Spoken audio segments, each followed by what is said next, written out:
السلام عليكم ورحمة الله وبركاته. الحمد لله رب العالمين، والصلاة والسلام على سيد الأنبياء والمرسلين وعلى آله وصحبه أجمعين. أما بعد فأعوذ بالله من الشيطان الرجيم. بسم الله الرحمن الرحيم. يا أيها الذين آمنوا اجتنبوا كثيرا من الظن إن بعض الظن إثم ولا تجسسوا ولا يغتب بعضكم بعضا أيحب أحدكم أن يأكل لحم أخيه ميتا فكرهتموه واتقوا الله إن الله تواب رحيم. صدق الله العظيم. میرے دین و ایمانی بھائیوں، عزیز بزرگوں، آپ جانتے ہیں کہ اسلام امن و آشتی کا پیغام دیتا ہے. اسلام امن و شانتی کا پیغام دیتا ہے. اسلام محبت کا، الفت کا، چاہت کا، دوستی کا پیغام دیتا ہے، اور اسلام کی تعلیمات میں محبت کا جام جھلکتا ہے. اسلام یہ چاہتا ہے کہ سوسائٹی میں محبت اور امن آشتی باقی رہے. اس کے لیے اسلام گائیڈنس کرتا ہے، اس کے لیے اسلام رہنمائی کرتا ہے. اس کے لیے اسلام نے یہ بات کہی کہ آپس میں ایک دوسرے کو سلام کرو، اسے محبت کرتی ہے. افشوا السلام بینکم. اللہ کے رسول صلی اللہ علیہ وسلم کے بخاری اور مسلم کی حدیث ہے، آپس میں سلام کو عام کرو، اگر تم جانتے ہو نہ جانتے ہو. اسے محبت کرتی ہے. اسلام میں یہ کہا گیا ہے کہ غریبوں کی مدد کرو، اسے محبت کرتی ہے. اسلام میں یہ کہا گیا ہے کہ بیوی کے حقوق شوہر ادا کرے، شوہر بیوی کے حقوق ادا کرے، تو اس سے محبت کرتی ہے. گویا کہ محبت بڑھنے کے جتنے بھی اسباب ہو سکتے ہیں، محبت کو باقی رکھنے کے، معاشرے میں اور گھر کے سکون اور اطمینان کو باقی رکھنے کے جتنے بھی ذرائع ہو سکتے ہیں، اسلام نے ان چیزوں کو کرنے کا حق دیا. قرآن میں اللہ تعالیٰ نے صاف صاف اعلان فرمایا، اور اللہ کے رسول صلی اللہ علیہ وسلم کی پوری زندگی امن و آشتی کا گہوارہ تھی. میرے عزیز بھائیوں، اگر گھر کو بچانا چاہتے ہیں، گھر میں سکون چاہتے ہیں، گھر میں اطمینان چاہتے ہیں، تو بہت ساری وہ بیماریاں جو گھر کے اندر ہمارے ذہن و دماغ میں پیدا ہوتی ہیں، ان کو نکالنا پڑے گا. ان تمام بیماریوں میں سب سے بڑی بیماری، ان تمام برائیوں میں سب سے بڑی برائی جس سے گھر برباد ہوتے ہیں، گھر کا سکون تباہ و برباد ہو جاتا ہے، گھر کے اندر رہنے والے ماں باپ ڈپریشن کے شکار ہوتے ہیں، گھر کے اندر رہنے والے میاں بیوی پریشان ہو جاتے ہیں، اور خاندانوں کا فتنہ، خاندانوں میں بگاڑ اور فتنہ پیدا ہوتا ہے، اور معاشرے اور سوسائٹی میں نقصان ہوتا ہے. وہ ہے بدگمانی. بدگمانی کے بارے میں اللہ کے رسول صلی اللہ علیہ وسلم نے اور قرآن مجید کی آیت جو میں آپ کے سامنے پڑھ کر کے سنائی ہے، اللہ تبارک و تعالیٰ نے صاف صاف اعلان فرمایا، یا ایھا الذین آمنوا اجتنبوا کثیرا من الظن ان بعض الظن اثم ولا تجسسوا. اللہ نے قرآن میں صاف اعلان فرمایا، اے لوگوں، بدگمانیوں سے بچو، بدگمانیوں سے بچو، اس لیے کہ بعض بدگمانیاں گناہ ہو گئی ہیں، اور ایک دوسرے کے توڑ میں نہ لگو، ایک دوسرے کے پیچھے مت پڑو. میرے بھائی، بدگمانی کسے کہتے ہیں؟ بدگمانی کہتے ہیں کہ ہم اپنے دل میں کسی دوسرے انسان کے بارے میں برا خیال کرنا، کسی کے بارے میں یہ خیال کرنا کہ فلاں آدمی شرابی ہے، فلاں آدمی بدکار ہے، فلاں آدمی نکما اور چور ہے، فلاں آدمی فلاں گناہ میں ملوث ہے. یہ دل کے اندر خیال پیدا کرنے بدگمانی ہے. اپنے آپ کو دوسروں کے تعلق سے ذہن و دماغ میں گندے اور برے خیالات کو لانا بدگمانی ہے. میرے اللہ اور آپ کے خالق اور مالک اور ہم سب کے آقا اللہ تبارک و تعالیٰ نے قرآن مجید میں کہا کہ ایسی بدگمانیوں سے بچو. بدگمانی جس گھر میں پیدا ہوتی ہے وہ گھر تباہ ہو جاتا ہے. بدگمانی جس خاندان میں پیدا ہوتی ہے وہ خاندان تباہ ہو جاتا ہے. اور بدگمانی جس معاشرے میں پیدا ہوتی ہے وہ معاشرہ ستیاناش ہو جاتا ہے، فتنہ اور فساد کے دریا میں غرق ہو جاتا ہے. اسی لیے اللہ کے رسول صلی اللہ علیہ وسلم نے بخاری اور مسلم کی صحیح حدیث میں بات ارشاد فرمائی، بڑی مشہور حدیث ہے. اللہ کے رسول صلی اللہ علیہ وسلم نے فرمایا، وَإِيَّاكُمْ وَالظَّنَّ. اے لوگوں، اے لوگوں بدگمانی کرنے سے بچو فإن الظن أكذب الحديث اور کما قال علیہ الصلوۃ والسلام اس لیے کہ بدگمانی یہ بہت بڑی جھوٹی بات ہے، یہ بہت بڑا جھوٹ ہے۔ آج افسوس کا المیہ ہے کہ ہر مسلمان بدگمانی لیے بھی اپنے دل میں گھومتا ہے۔ ہر انسان کا دل اگر چیر کے دیکھا جائے، ہر انسان کے دل میں کسی نہ کسی انسان کے تعلق سے بدگمانی ہوتی ہے۔ میرے بھائیوں یہ جو بدگمانی ہوتی ہے یہ برائیوں کی جڑ ہے۔ جیسے انسان کسی کے بارے میں خیال کرتا ہے کہ فلاں آدمی فلاں گندا کام کرتا ہے، یہ بدگمانی انسان کے اندر تکبر پیدا کرتی ہے، انسان کے اندر خود پسندی پیدا کرتی ہے، انسان کے اندر غرور اور گھمنڈ پیدا کرتی ہے، انسان کو غیبت کرنے پر مجبور کرتی ہے، انسان کو حسد کرنے پر مجبور کرتی ہے اور آخر میں جہنم میں جانے کا ذریعہ بنتی ہے۔ میرے بھائیو اسی لیے اللہ کے رسول صلی اللہ علیہ وسلم نے بار بار لوگوں کو تاکید فرمائی کہ اپنے اخلاق کو درست کرو۔ اللہ کے رسول نے فرمایا تم میں بہترین آدمی وہ ہے، بخاری کی حدیث ہے، تم میں بہترین آدمی وہ ہے جو احسنکم اخلاقا، اخلاق کے اعتبار سے اچھا ہو، جو لوگوں کے اقوال اور اعمال کے اعتبار سے نہیں بلکہ اس کے اخلاق اچھے ہوں، اس کا کیریکٹر اچھا ہو، اس کی زبان سے نکلنے والی باتیں محبت سے بھری ہوئی ہو، اس کے دل کے خیالات پاکیزہ ہوں اور اس کی آنکھیں صاف ستھری اور حلال چیزوں کو دیکھتی ہو۔ ایسا انسان پاکیزہ انسان ہے اور ایسا انسان اللہ کے نزدیک مقبول اور محبوب ترین بندہ ہے۔ میرے بھائیوں بدگمانی نے کتنے میاں بیوی کو تباہ کر دیا۔ اسی بدگمانی نے بیوی کے دل میں شوہر کے تعلق سے بدگمانی پیدا ہو گئی یا شوہر کے دل میں بیوی کے تعلق سے بدگمانی پیدا ہو گئی، اس بدگمانی یہ چنگاری آگ بن گئی اور خلا اور طلاق تک جا پہنچی۔ خلا اور طلاق ہو گیا، ایک میاں بیوی ساتھ میں 15 سال زندگی گزار رہے ہیں، بڑے بڑے بچے ہو چکے ہیں، لیکن اس بدگمانی کی چنگاری نے میاں بیوی کے دل میں آگ لگا دیا اور خلا اور طلاق کے ذریعے سے دونوں کی زندگی کو تباہ کر دیا اور بچے لاوارث ہونے کی گھومنے لگے۔ میرے بھائیوں کتنے خاندان ایسے ہیں معمولی سی بدگمانی کی وجہ سے بھائی بھائی آپس میں کٹا ہوا ہے، باپ بہنیں بہنیں آپس میں کٹے ہوئے، رشتے دار آپس میں رشتے دار کٹے ہوئے، تھوڑی سی بدگمانی کے دل میں پیدا ہوئی کہ خاندانوں میں آگ لگ گئی اور آج تک خاندان جڑنے کو تیار نہیں۔ میرے بھائیوں اسی لیے میرے سرکار نے آپ صلی اللہ علیہ وسلم نے بار بار اپنی امت سے کہا کہ اپنے دل کو صاف رکھو اور وہ انسان قیامت کے دن سب سے پہلے جنت میں جائے گا جس کا دل سب سے پہلا صاف ہوگا۔ اور بدگمانی کرنے والے کے بارے میں کل قیامت کے دن اللہ تبارک و تعالیٰ اس کے بارے میں پوچھیں گے کہ تیرے دل میں فلاں کے آدمی کے تعلق سے بدگمانیاں کیوں تھی، کیا وجوہات تھے، وہ وجوہات اللہ کے سامنے بیان کرنا پڑے گا۔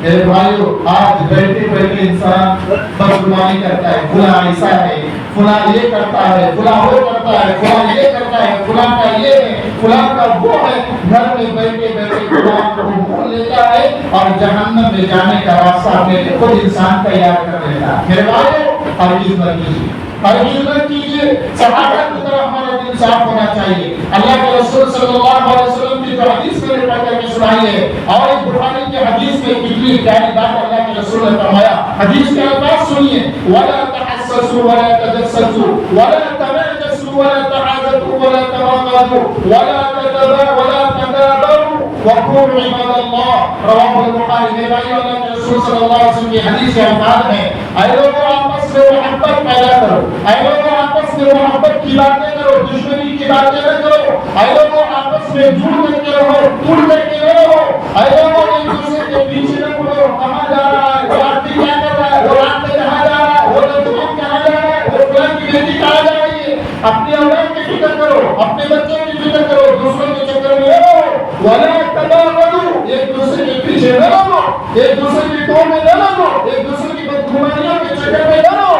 اللہ تبارک و تعالیٰ نے صاف صاف فرمایا اور کہا وَكُونُوا عِبَادَ اللَّهِ، اللہ کے بندے بن کر کے زندگی گزارو۔ میرے بھائیو ہر انسان گناہوں کا ٹکڑا ہے، کوئی انسان یہ نہیں کہہ سکتا جس کے بارے میں میں بدگمانی کر رہا ہوں میں دور کا بھلا ہوا ہوں، میں آب زمزم سے ہر دن نہاتا ہوں، ایسا انسان نہیں کہہ سکتا۔ ہر انسان گناہوں کا پتلا ہے، ہر انسان گناہوں کا پتلا ہے، ہر انسان سے گناہ ہوتے ہیں۔ میرے بھائیو وہ انسان بڑا قابل رشک ہے جو گناہ کے بعد معافی تلاش کرے، جو گناہ کے بعد اللہ کے کے سامنے باقی تلافی کر لے. کیوں میرے بھائی ہو؟ کیوں اللہ کے رسول صلی اللہ علیہ وسلم نے کہا کہ لوگوں کے تعلق سے اچھا گمان رکھو, برا گمان نہ رکھو؟ اس کی بڑی وجہ ہے, اس لیے کہ انسان کا مقام اللہ کے نزدیک بہت بڑا ہے. انسان جو ہم انسان ہیں یہ کوئی معمولی ذات نہیں ہے. انسان کو اللہ تعالیٰ نے اشرف المخلوقات بنایا, انسان کے مقام کو بڑا رکھا. چاہے وہ انسان مخمل کے بستر میں سوتا ہو تب بھی اللہ کے نزدیک اس کا مقام بڑا ہے. چاہے وہ انسان غریب یا کھجور کے چھالے میں یا چوپڑ پٹی میں رہتا ہو تب بھی وہ انسان اللہ کے نزدیک بڑا مقام رکھتا ہے. اللہ کے رسول صلی اللہ علیہ وسلم کی ابن ماجہ کی روایت ہے, ایک دفعہ اللہ کے رسول صلی اللہ علیہ وسلم نے خانہ کعبہ کو دیکھا, بیت اللہ شریف کو دیکھا.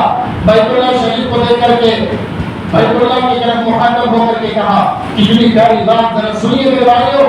بیت اللہ کو, خانہ کعبہ کو دیکھ کر جہاں ہر انسان ہزاروں کی تعداد میں لوگ اس کا طواف کرتے ہیں, بیت اللہ کا کتنا بڑا مقام, بیت اللہ کا مقام اور مرتبہ کتنا بڑا, بیت اللہ کا احترام اور عزت کتنا بڑا, بیت اللہ کی سرزمین مکہ کتنی عظیم و شان سرزمین, اور بیت اللہ کو خانہ کعبہ کے اندر اللہ تعالیٰ نے کتنی رحمتیں اور برکتیں رکھی ہیں. اس خانہ کعبہ کو دیکھ کر سرکار دو عالم صلی اللہ علیہ وسلم نے مخاطب ہو کر کے کعبے کی طرف مخاطب ہو کر کے کہا, اے کعبہ, اے کعبہ تو کتنا عظیم ہے, اے کعبہ تو کتنا عظیم ہے, اور تیری شان کتنی عظیم ہے, اے کعبہ تیرا مقام کتنا بلند و بالا ہے, اے کعبہ تیرا مقام کتنا بلند و بالا ہے. لیکن اس کے بعد اللہ کے رسول صلی اللہ علیہ وسلم نے فرمایا, اے کعبہ سن, دل سے زیادہ بڑھ کر ایک انسان کی حرمت بڑی ہوئی ہے. اے کعبہ تیرے سے زیادہ مقام, تیرے سے زیادہ عزت و احترام اللہ کے نزدیک انسان کی ہے. کعبہ کی احترام اور اللہ تعالیٰ کے نزدیک مقام و مرتبہ نہیں ہے جو انسان کا مقام و مرتبہ ہے. اللہ کے رسول نے فرمایا, اے کعبہ تجھ سے بڑھ کر کے انسان کی حرمت ہے, اور اس کی جان اور اس کا مال بڑا ہوا ہے. اس کی جان کی اہمیت ہے اور اس کے مال کی اہمیت ہے. آگے اللہ کے رسول صلی اللہ علیہ وسلم نے جو جملہ بیان فرمایا, کہا اس لیے چاہیے کہ کسی بھی انسان کے تعلق سے بدگمانی نہ کی جائے. میرے بھائیوں, انسان کا مقام کعبے سے بڑا ہوا ہے, انسان کا مقام بیت اللہ سے بڑا ہوا ہے. اگر ہم اپنے دل میں کسی کے تعلق سے بدگمانی پیدا کر رہے ہیں, خانہ کعبہ سے زبردست گناہ ہے.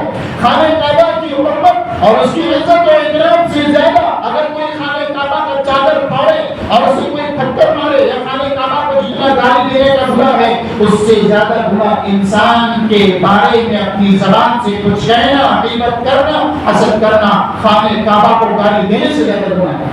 رسول بھائیوں, پیارے حبیب صلی اللہ علیہ وسلم نے ابن ماجہ کی صحیح ابن ماجہ کی روایت کے اللہ کے رسول صلی اللہ علیہ وسلم نے فرمایا, تو معلوم یہ ہوا میرے بھائیوں, اللہ تعالیٰ نے انسان کو بڑا مقام دیا ہے. اسی لیے سرکار دو عالم صلی اللہ علیہ وسلم فرماتے ہیں کہ جب تک اس کائنات میں لا الہ الا اللہ محمد رسول اللہ کہنے والا باقی رہے گا, اللہ اس دھرتی کو قائم و دائم رکھیں گے, اللہ اس آکاش کو قائم و دائم رکھیں گے, اللہ آسمان و زمین کا نظام اور سسٹم اور سورج اور چاند کے نظام کو باقی اور قائم رکھیں گے. صرف ایک اللہ والے کی بنیاد پر, صرف ایک مومن کی بنیاد پر اس ساری دنیا کا نظام اللہ تعالیٰ چلائیں گے. اگر آپ غور کریں جس انسان کی بنیاد پر اللہ تعالیٰ دنیا کا اتنا بڑا نظام چلا رہا ہے, اس کے دل میں اپنے تعلق سے بدگمانی کرنا کتنا بڑا برا ہو سکتا ہے. رضی بھائیوں, کل قیامت کے دن ایسے بہت سارے لوگ, ایسے بہت سارے نمازی اللہ کے دربار میں پیش کیے جائیں گے, بہت سارے حاجی اور عمرے اللہ کے دربار میں پیش کیے جائیں گے, جنہوں نے بہت ساری نمازیں پڑھی ہوں گی, بہت سارے اسرار کیے ہوں گے, بہت سارے کام و کاج دین کے کیے ہوں گے, لیکن کسی کو ستایا ہوگا, کسی کے بارے میں بدگمانی کی ہوگی, کسی کا کچھ معاملہ باقی ہوا ہوگا, اور کسی کے بارے میں حسد کیا ہوگا. اللہ تبارک و تعالیٰ کل قیامت کے دن ایسے لوگوں کو نہیں چھوڑے گے. اسی لیے اللہ کے رسول صلی اللہ علیہ وسلم اپنی امت کو بار بار تاکید فرماتے ہیں کہ اپنے دل کو پاک رکھو, اپنے دل کو صاف رکھو. جو انسان اپنے دل کو صاف رکھتا ہے, کسی کی تعلق سے بدگمانی نہیں کرتا ہے, وہ انسان اللہ کے نزدیک بڑا مقام والا ہے, وہ انسان اللہ کے نزدیک بڑا احترام والا ہے. اس لیے میرے بھائیوں, میرے عزیز بزرگوں, میرے نوجوان ساتھیوں, اپنے دل کو آج سے طے کرنے کا میرا دل کتنا صاف ہے. اس لیے اللہ کے رسول صلی اللہ علیہ وسلم نے اور ایک حدیث میں, معجم کبیر طبرانی کی حدیث, اللہ کے رسول صلی اللہ علیہ وسلم نے فرمایا, ہر مومن کے تعلق سے نیک خیال رکھو، ہر مومن کے تعلق سے اچھا خیال رکھو۔ علماء نے اس کی تفسیر میں لکھا ہے، اس کا کیا مطلب ہے؟ ہر مومن کے تعلق سے نیک خیال رکھو، اچھا خیال رکھو۔ اس کا مطلب علماء نے لکھا ہے اگر کسی مسلمان کے اندر 99 برائیاں ہیں، اگر کوئی انسان 99 برائیوں میں ملوث ہے، 99 گناہ کرتا ہے، لیکن اس کے اندر ایک اچھائی ہے، علماء نے لکھا ہے کہ اس کا مطلب یہ حدیث کا یہ ہے اس ایک اچھائی کو ہائی لائٹ کرو، اس ایک اچھائی کو اپنے دل میں پیدا کرو۔ واہ سبحان اللہ، کتنا پیارا انسان ہے یہ، کتنا اچھا عمل کرتا ہے۔ ان 99 بدگمانیوں کو ایک بستر میں چادر میں لپیٹ کر کے کہیں باہر پھینک دو۔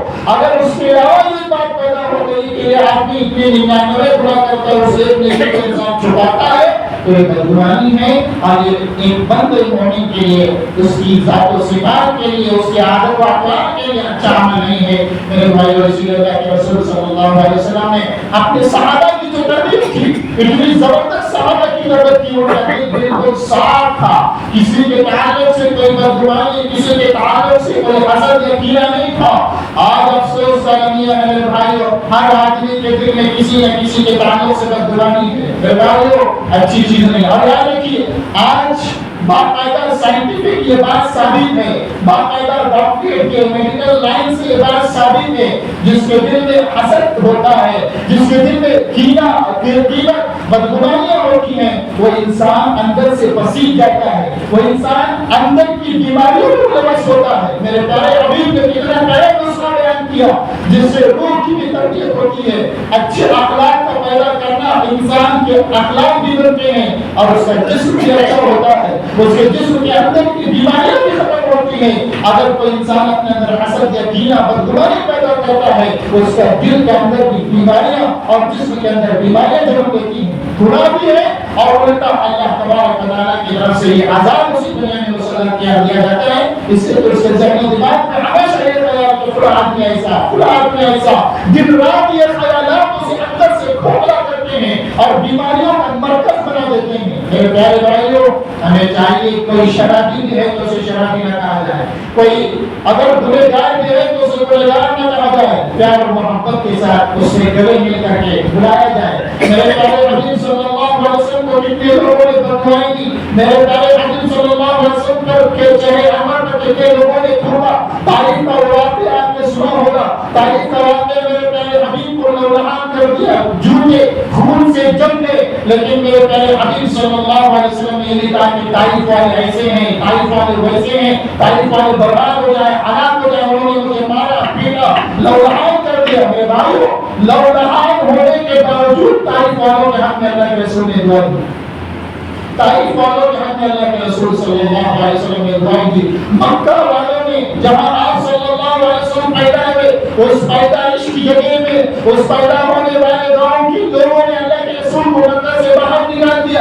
اللہ کے رسول صلی اللہ علیہ وسلم اپنا پیدائشی وطن چھوڑ کر مدینے گئے۔ جب مکہ میں بادشاہ بن کر کے، فاتح بن کر کے آئے تو ان مکہ والوں پر اپنے گالی نہیں دی، ان مکہ والوں کو برا بلا نہیں کہا اور مکہ والوں کے تعلق سے اپنے دل میں کوئی بدگمانی نہیں رکھی، بلکہ اللہ کے رسول صلی اللہ علیہ وسلم نے معاف فرما دیا۔ میرے بھائیوں اگر ہم چاہتے ہیں کہ گھر کا ماحول اچھا رہے، اگر ہم چاہتے ہیں کہ ہمارے میاں بیوی کے تعلقات اچھے رہیں، اگر ہم چاہتے ہیں کہ ہمارے اور بچوں کے تعلقات اچھے رہیں، اگر ہم چاہتے ہیں کہ ہمارا ماحول اور ہمارا سوسائٹی بہتر سے بہتر بنا رہے، تو ہم اپنے دل کو صاف رکھیں، اپنے دل کو بدگمانیوں سے، حسد سے، کینہ سے، بغض سے، عداوت سے، دشمنی سے صاف رکھیں۔ یاد رکھیے بدگمانی اگر ہمارے دل میں پیدا ہو گئی تو یہ چیز حسد پیدا کرتی ہے، بدگمانی اگر پیدا ہو گئی تو یہ چیز غرور اور تکبر پیدا کرتی ہے۔ اس لیے اپنے دل کو بالکل صاف و ستھرا رکھیں، چاہے وہ کوئی بھی انسان کیوں نہ ہو۔ میرے بھائیو اللہ کے رسول صلی اللہ علیہ وسلم نے ہمیں تعلیم دی ہے اور باقاعدہ اللہ کے رسول صلی اللہ علیہ وسلم نے بدگمانی کا علاج بھی بتایا ہے۔ بدگمانی کا علاج بتایا ہے کہ جب بدگمانی پیدا ہو جائے تو استغفار پڑھا کرو۔ اللہ کے رسول فرماتے ہیں جب بدگمانی پیدا ہو جائے تو استغفار پڑھا کرو، اور جب حسد پیدا ہو جائے تو اس حسد کو اپنے دل سے نکال دو، اور جب برا فال یعنی کوئی برا فال لینے کا موقع آ جائے تو اس برے فعل پر فال پر عمل نہ کرو کہ ایسا ہوگا تو ایسا ہوگا، بلی راستہ کاٹے گی تو ایسا ہوگا، اس چیز کو اپنے ذہن و دماغ سے نکال دو۔ معلوم یہ ہوا کہ آج جو سب سے بڑی بیماری اور سب سے بڑی برائی ہم مسلمانوں کو اپنے ایمان کے اندر سے کھوکھلا کر رہی ہے وہ ایک دوسرے کے تعلق سے بدگمانی ہے. اللہ سے دعا کریں کہ اللہ تعالیٰ ہم سب کو ایک دوسرے کے تعلق سے بدگمانی کرنے سے کام فرق فرمائے. اللہ تعالیٰ ہمارے دلوں کو صاف ستھرا بنائے. اللہ تعالیٰ ہمارے دل کو دوسروں کے تعلق سے محبت پیدا کرنے والا بنائے اور ہمارے دل میں ہر ایک سے اللہ تعالیٰ محبت پیدا کرے. اللہ ہم سب کو ان باتوں پر یقین اور عمل کرنے کی توفیق عطا فرمائے.